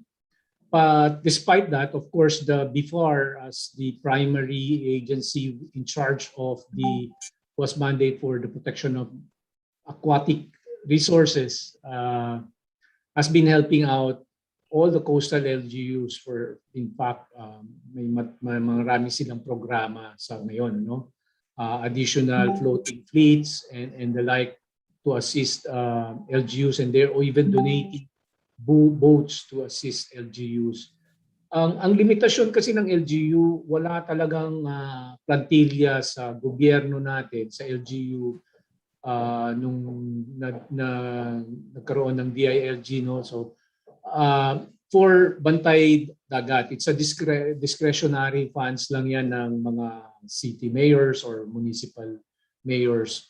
So it is it comes and go depende kung sino ang mayor. Kung okay siya sa pagbabantay, kung siya ay kakuntsaba sa investment ng mga ibang may illegal, hindi siya magpapatindi ng bantay dagat, naging bantay dawat ang nangyayari. So it's a complex and because of the socio-economic condition of the Philippines, yung may pondo makakapag-allocate ng and that is a function of the internal revenue allocation, and therefore sa function ng anong klase o type ka ng municipality or city, mas mataas ang yung pondo, di ba? Ganun yan. Ang daming politics involved dyan, but the bottom line is dapat may political will. Tama ka, dapat ang LGU ay nagtutuloy-tuloy na pagpapalaga ng ating karagatan. Pero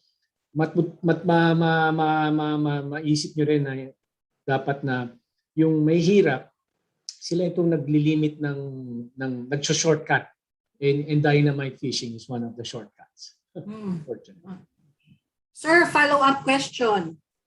Ito po bang problem na ito bang epekto ng blast fishing sa marine mammals? May epekto ba to sa current catch effort ng mga important commercial fishing? Definitely, ginagamit ito sa schools of fish. So yung mga commercial, so meron akong na-interview, confidential, siyempre pag nag-treat tayo. So they remain, the context is they remain anonymous, but they were on board commercial fleets, even in fish aggregating device, or yung mga FADs, or yung mga tinatawag na mga payaw natin sa malalayong lugar, sa malalalim. Pag nailawan nila yon, paiikutan nila ng lambat yun para mahilo pa yung isda, puputukan pa nila yon ng ilang so these are things that are already happening in a new innovation ng paghuli ng and therefore even the high class high value fish will be included. In fact, ang tuna nag-associate with dolphins, kaya nga malaking concern doon kasi yung dolphins mas magaling maghanap ng pagkain. Si tuna at si dolphin pareho, pag malalaki na yung tuna, kasing pareho nang hinahanap sila yung mga sardinas, So kaya nakikisama sila. Yung gusto hulihin yung tuna, di na pag nahinuli yung tuna, na usually na aksidente na nalulunod doon, sasama rin yung mga dolphins. Thank you, Sir Lem. This next question is for Sir Benj. Sir, in terms of coming up with security or biosecurity policy sa Philippines, saan na po banda ang Pilipinas? Biosecurity. Ano yung general biosecurity? Okay. Yeah, I was part of the project on on yung assessing yung at least for transgenic fish. So we are crafting a lot of new policies to catch up, especially yung the use of new gene technologies like CRISPR, no. Yeah. So we are there, no, sa biosecurity generally. Our yung ating mga mga policies will have to catch up with when new technologies keep on being developed. So in-update naman yan sa DOST biosecurity, no. It's being updated all the time. Another question, Sir Benj. What strategy will be done to minimize possible introduction of invasive species, knowing that we are in a free trade? Will it not affect our economy? Yeah, actually it has affected our economy kasi we yung the introduction of this Mitella mussel, no, which is locally known as bahong. Okay, has affected na the oyster aquaculture and yung talaba aquaculture and tahong aquaculture. Okay, may studies ang UP Visayas College of Fisheries and Oceanology on the economic impact nun. So meron na talaga, but that was introduced by ballast water. At that time wala pa tayong regulations, no. But now we already signed up to the international regulations, so we have to implement that. Ang problem lang natin ay I think this has been brought also forward by Lem, no. Yung mga agencies natin kulang din sa tao, no, and we have to capacitate them and also increase their yung technical capacity, which includes coming up with new equipment. And I think for the country, it would be genomics would be very important in the implementation of the environmental standards, no. Yun ang nakikita namin kasi mas cost-effective siya in terms of in terms of staff time. Kasi imagine kung yung traditional method na ilulubog natin yung mga collectors namin. Tapos magbibilang ka, matagal yun. Yes. Okay. So genomics, kaya kami may genomics component because we see it that it will be the way forward for faster assessment and monitoring and compliance to the environmental standards. So yun yung ngayon yun yung direction, and there are a lot of other things din, no. With that direction we are also looking at the use of the new DNA genomics technologies, even like CRISPR, especially in coming up with mga probes for detecting these new invasive species in the water. Thank you, sir. So another question, this time for Ma'am Hazel. You studied one species of Origanum vulgare. Are there other or endemic species? Do you think these various species may have different antioxidant activities? Was the question kung may local na species ng oregano? Actually, yung tinatawag na oregano dito sa Pilipinas, hindi yung scientific name niya, hindi siya Origanum. I think it's Plectanthus or something. And hindi rin siya native yung tinatawag natin na oregano. And ang alam ko, may student yung si Ma'am Puzon, tapos inaral din niya yung tinatawag natin na oregano. And hindi rin okay yung bioactivity niya. So iba-iba din yung antioxidant na level sa iba't ibang species, and depende rin kung ano yung environment nila. Malaking effect yung environmental conditions sa production of antioxidant activity. Ayun po. Ma'am Hazel, knowing that potassium nitrate is a precursor chemical, ano nga ang pwede nating alternative para maging source siya ng nitrogen or from nitrites or nitrates? Sorry, Di ko po narinig yung first part, yung... Knowing that potassium nitrate is a precursor chemical, so regulated, ano ang pwede nating ipalit na source for your nitrogen source? Okay. As mentioned before, pwede naman yung mga ammonium-based fertilizers, inorganic, or kahit yung sa mga organic fertilizers. Di ba, source din sila ng nitrogen, pero yung form of nitrogen doon, ammonium-based din. So, okay naman silang gamitin. Pero if yung plant na gusto mong patubuin is preferred nila yung nitrate form, it would be better na, I think, mas okay na i-incorporate mo na sa soil, na wala mo na yung plant. Kasi di ba yung soil, meron silang nitrifying bacteria. Yeah. So, para ma-allow yung conversion of ammonium to nitrate. Ayun po. In relation to that, yung mga, is it denitrifying bacteria? So there are nitrogen fixing bacteria. Can they be used instead of nitrogen fertilizers for increasing antioxidant activity of plants? Okay naman po. Okay naman yung mga nitrogen fixing. Pero yun nga po, sa generally, ang mga plants, mas gusto nila na hindi mataas yung nutrient content, especially nitrogen. Kung mataas yung nitrogen content, mas bababa yung amount of antioxidants. Kasi sabi nga dun sa carbon nutrient hypothesis, basta lang hindi yung deficient levels, basta mababa pero not deficient, mas maganda yung ganun kasi yung carbon na ma-fix ng plants through photosynthesis, magagamit niya to produce the antioxidants. And okay naman siguro yung pag-use ng mga nitrogen-fixing bacteria. Opo. And kung ano yung optimal level, yun na yung pwedeng sagutin ng future studies na gustong aralin yun. Opo. Ma'am Hazel, what equipment or method did you use for analyzing the phenolic content? May assay lang po na ginamit.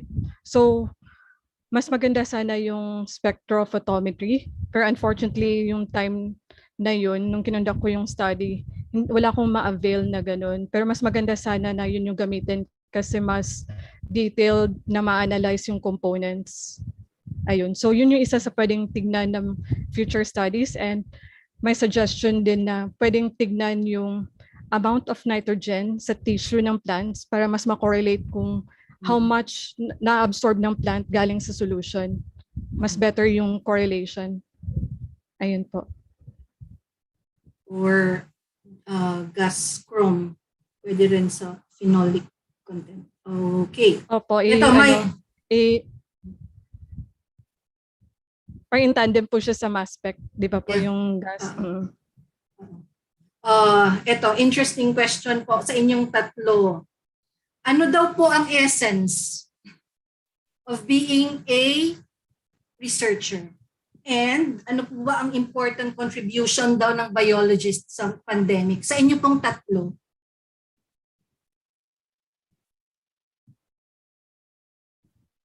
Sino po mauuna? Sige, Ma'am Hazel. Sige, ma'am. Yung essence sa pagiging researcher, for me, kung ano yung mga ako nga po, yung questions na gusto nating masagot kasi may relevance siya sa buhay natin. So yun po yung essence ng trabaho natin. And then in terms sa pandemic, especially about growing plants, kasi yung plants magiging, di ba, hindi okay minsan yung supply ng pagkain. So maganda din na yung mga tao nagtatanim din sila sa bahay nila, and para din mabawasan yung stress nila, nakatulong din na surrounded ng plants. So kung mas maintindihan natin kung paano alagaan yung mga halaman, ayun, so mas okay sana. So yan yung kayang itulong ng research. Okay. Sir Ben? Okay, yung tanong, ano yung essence ng researcher? Di kailangan matyaga. Okay, number one. Number two, Yes. alam mo naman, mahirap talaga gumawa ng scientific research sa Pilipinas. Lalo na ngayon, pandemic, no?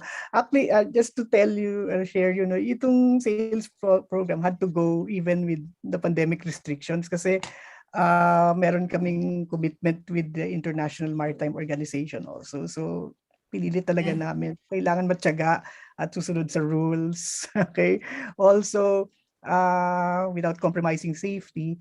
Tapos with regards to the tatanong natin tungkol sa ano bang nature of research, may mga research tayo talaga directly contributing to national development.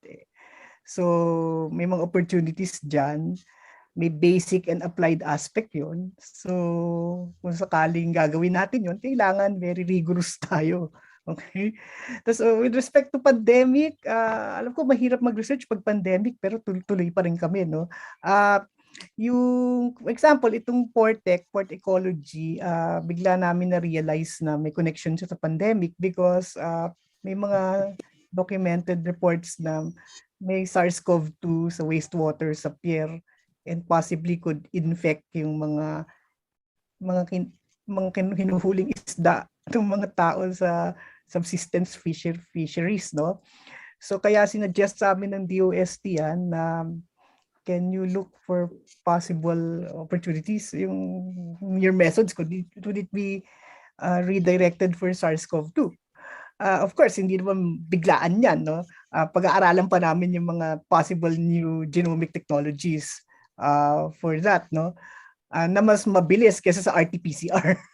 Kasi iba yung environmental SARS-CoV-2 tsaka yung SARS-CoV-2 that infects the human being. Magkaiba rin yung nun. So, yeah. So may intersections talaga yung research. Minsan makikita natin na akala natin hindi related. Sabihin natin, ay, port ecology, anong kinalaman yan sa COVID? Yung pala meron, okay? So be prepared lang to see those intersections, and if there is possibility for new scientific questions, then go for it. Ayun. Thanks, sir. Sir Lem. Siguro ang isang magandang contextualize ay tanong ay research, ano? We will get out of this COVID via research, and science will deliver us out of this pandemic. Yan ang masa-assure ko, no? Lahat ng ginagawa natin ngayon, tinitingnan ang data, pag-discover ng sequence nito para makuha kaagad yung pinakamabilis na paraan ng pag-develop ng vacuum ay isang manifestasyon na ang research ay gumagana. So sa konteksto ng malakihang pang buong mundo ng pandemya, kailangan nating tuloy-tuloy ang research despite na ganitong nangyayari. And ang konteksto na gusto kong makita ninyo ay yung One Health context. Yung health ng ating environment, pag na-compromise, may pwedeng mangyari sa health ng mga tao tulad natin na nangyari sa COVID coronavirus disease of 2019, kaya COVID-19. Yung outlet nun ay mga health ng hayop. So yun yung triangle ng One Health. Yung health ng ating mga kasamang hayop sa ating planeta, ang ating ecosystem, at ang ating kalusugan ay lahat ay interconnected. Hindi pwedeng kalusugan lang natin ang atupagin natin. And it is about time now that we truly focus on One Health researches. Wala pa tayong One Health Commission sa Pilipinas that really nagkakaroon ng interaction yung medical doctors, sa veterinarians, sa mga environmental scientists, sa mga molecular biologists, etc., etc., and name it. Lahat ng scientists will have to interact to truly make all the things that they do make sense in the bigger picture. And I hope yung mga audience na ito na kasama natin ngayong hapon ay na-challenge na mag-isip towards that because yan ang ating kinabukasan. Maraming salamat. Perfectly said, sir. Thank you very much, Sir Lem. From Google Form naman ito na question kay Sir Benj. You mentioned earlier that there are few coral species found from the ports. Does it mean that these corals are resistant from pollutants? Good question. Okay. May dumidikit na corals na posibleng dumikit siya sa barko. Okay? Lalo na kung yung barko ay nakadaong doon ng matagal. No? Resistant to pollutants, that's another question na kailangan tingnan. No? Actually, one of our faculty at researchers at IESM, si Dr. Alex Young, is really interested into that, no? Yung mga ganyan, things that stick as biofoulers, can they be used as potential environmental species that can be indicate environmental indicators for a wide range of pollutants? And the approach, according to Dr. Alex Young, would be genomics, no? So yan yung mga potential spin-offs from the Portec project. And also, yun nga, kailangan ng ano pa yon ng pag-aaral, no? Ah, kung may discover ka ng coral fouler, okay? I don't know if that's the right term to use for the coral reef biologists, corals as foulers. Can they be a potential monitor for pollution in ports and harbors? So kailangan siguro pag-aralan pa yun. Oo. Thank you, Sir Benj. So last two questions tayo, one for Sir Lem and the other is to Ma'am Hazel. For Sir Lem, could it be possible that noise pollution coming from beaches and resorts can affect cetaceans also? Maiingay daw sila, sir. May tinatawag tayong air water impedance. So hindi pwedeng marinig yung nasa ilalim ng tubig na nasa lupa at ganoon din hindi maririnig yung naingay sa lupa ng mga nakatira sa ilalim ng tubig.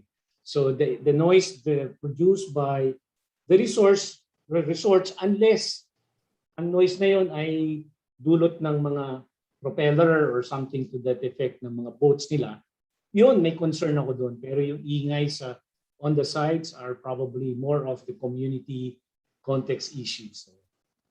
Thank you, sir. Last question na lang po.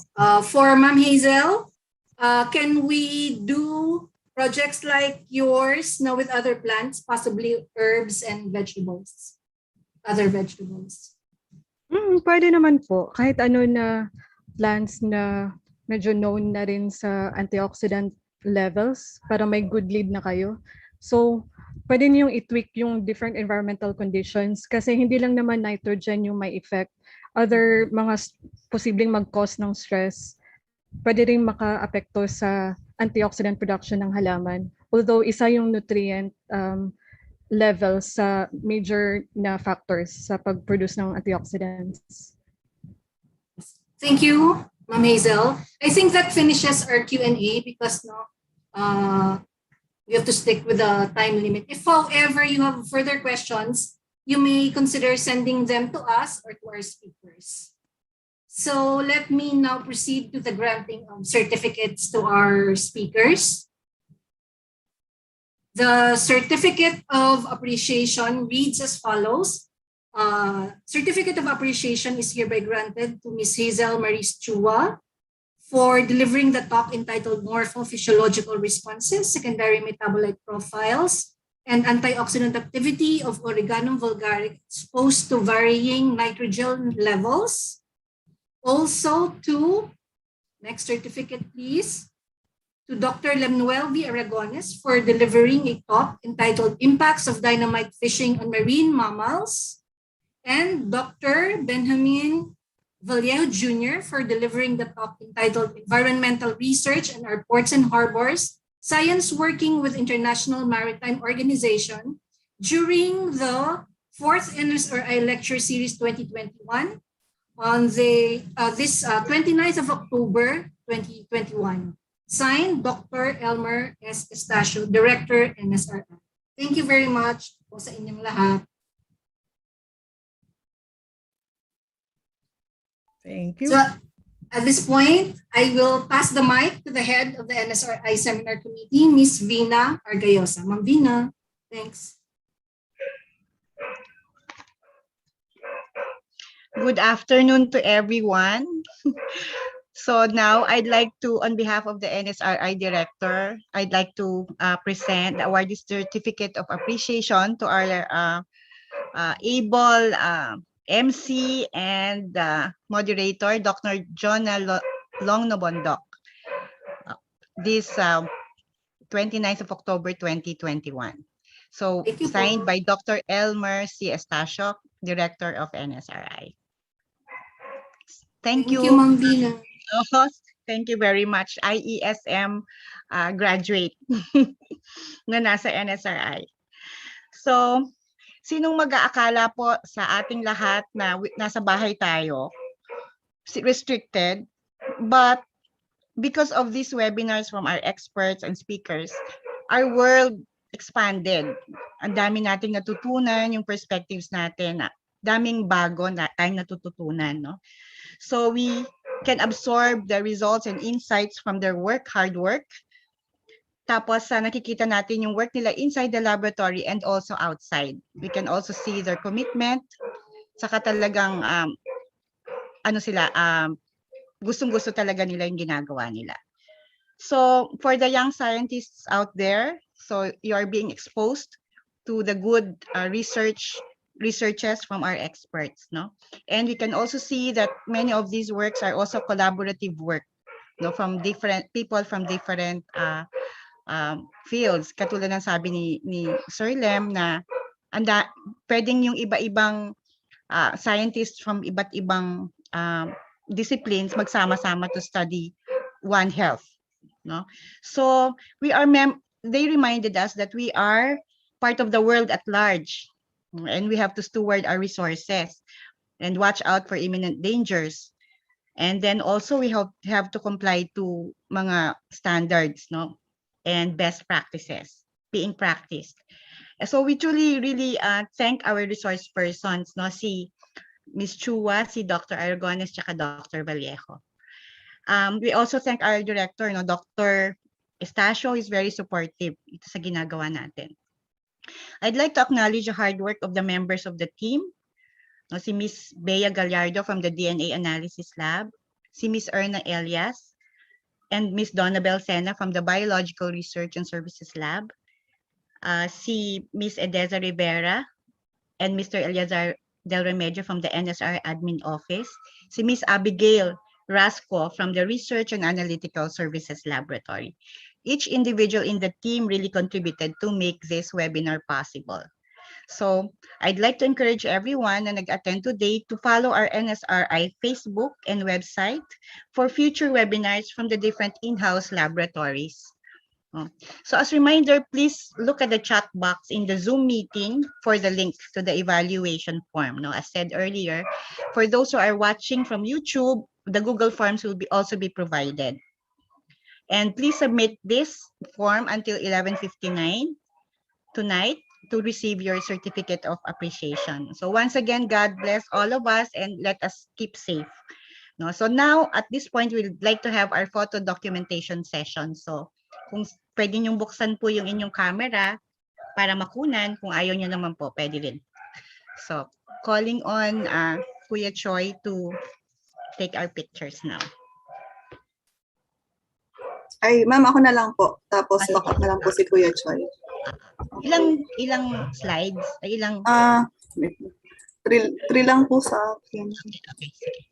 Okay. Wait lang First page. Ay, 4 na. Wait. First, page 1. Page 1.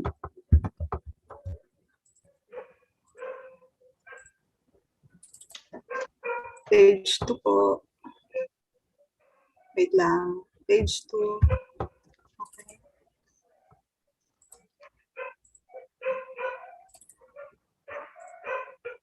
Page 3.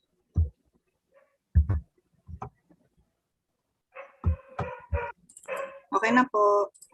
Thank you very much. So, see you again para sa mga susunod na webinars. No? Bye-bye and thank you very much to everyone. Thank you also, ma'am. Salamat.